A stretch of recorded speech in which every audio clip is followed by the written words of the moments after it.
Alors, sans le masser, juste étirer du milieu, voilà, vers l'extérieur du visage. Et là, vous redescendez au niveau du cou, voilà, et on étire bien jusqu'au clavicule.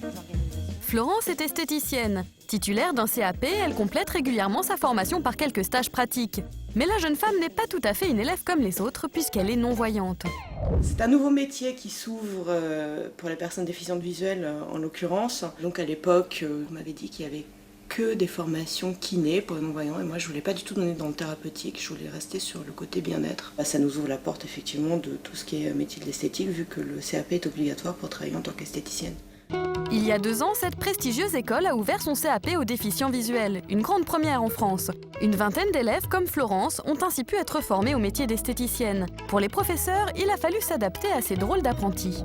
Pour le maquillage des yeux, on va mettre toujours une couleur donc plus foncée au niveau du coin externe et la couleur claire au niveau du coin interne, comme vous l'avez fait sur vous aujourd'hui. Comme certaines n'ont jamais vu en fait et qu'elles ne perçoivent pas les couleurs, on a donc déterminé des harmonies chaudes et des harmonies froides. Ensuite, donc, on a créé pour elles des palettes avec 2 fards complémentaires de façon à ce qu'elles puissent les utiliser en synergie en fait. Aveugle et esthéticienne, pour Florence, un rêve qui devient réalité. Si aujourd'hui encore, un actif handicapé sur 3 est au chômage, le handicap est pour certains une source d'inspiration professionnelle. Mais former des non-voyantes demande quelques ajustements. Un défi que s'est lancé Claudine Courtet-Périac, directrice de l'école de Florence et esthéticienne depuis 32 ans.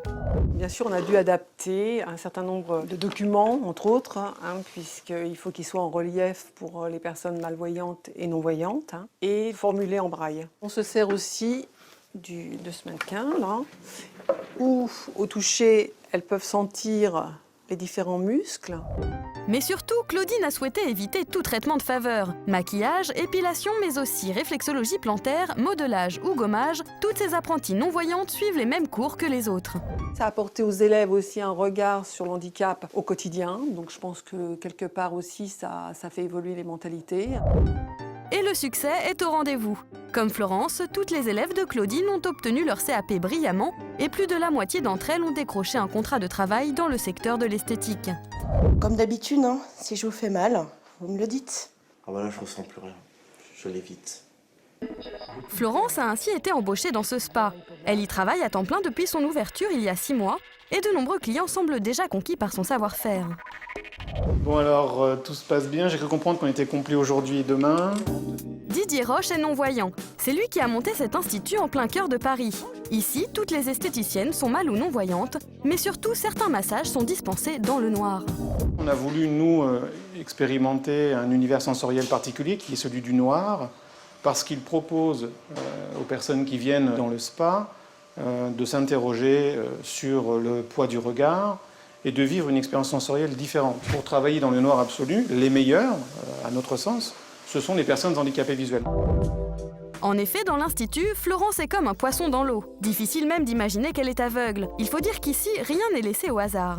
On a étiqueté les produits en braille pour que ce soit plus simple pour nous pour les identifier. Toutes les cabines sont organisées de la même façon, donc tout à gauche c'est le côté des hommes, les chaussons pour hommes, les strings pour hommes. Ensuite on passe au côté femmes, strings pour femmes, chaussons pour femmes, qui en a plus. J'irai en rechercher. Nathalie est une fervente cliente des instituts traditionnels. Aujourd'hui, elle va tester pour la première fois la spécialité du spa, le massage dans le noir. C'est Florence qui va s'occuper d'elle. Bonjour, je peux avoir votre prénom aussi? Vous allez voir, dans le noir c'est beaucoup plus simple. J'ai hâte de découvrir. Bon, suivez-moi alors. Florence prend seule en charge ses clients du début à la fin. Elle accorde une attention particulière à ceux qui tentent l'expérience pour la première fois, car elle sait que l'obscurité peut être très déstabilisante. Bon bah écoutez Nathalie, je vais vous laisser vous déshabiller. C'est gentil, merci beaucoup. Et puis je reviens dans 5 minutes. D'accord, très bien. Bon bah on va mettre la cabine au noir alors, c'est parti. Bon Nathalie, l'obscurité ça va? Oui, tout à fait. Pas trop angoissant? Non. Ok, bon sinon vous le dites. Je suis prête pour le décollage.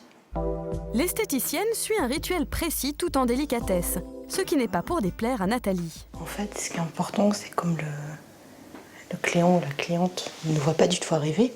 Donc au départ, sur la serviette, comme ça, il n'est pas surpris. Parce que sinon, ils ne savent pas où vont arriver nos mains. On dirait un petit animal qui monte comme ça, comme un petit chat. Dans le noir, la détente est totale, les inhibitions s'envolent. Une expérience sensorielle par excellence.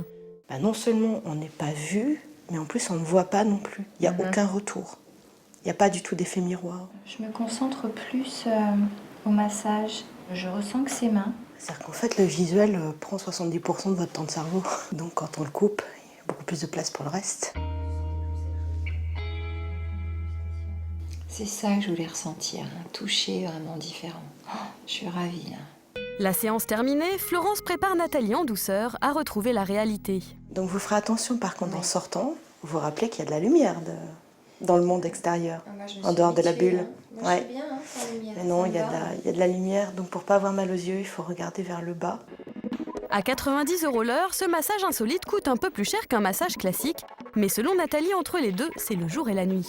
Faut que j'atterrisse là, parce que c'est vrai que j'étais vraiment entre deux eaux, je planais. Puis le fait d'être dans le noir comme ça, là je retrouve la lumière, il faut vraiment redescendre sur terre, c'est ça. J'ai jamais vu quelqu'un ressortir de notre spa stressé. Ça n'existe pas. On voit des gens qui titubent en sortant de notre spa, qui ont du mal à descendre les escaliers, mais pas qui sont stressés, non. Une belle réussite pour ces esthéticiennes hors du commun. Le succès est tel que le concept pourrait s'exporter dans toute l'Europe. Quant à Claudine, elle s'apprête à recevoir une nouvelle promotion d'élèves non-voyantes. De quoi ne plus jamais percevoir le bien-être de la même manière.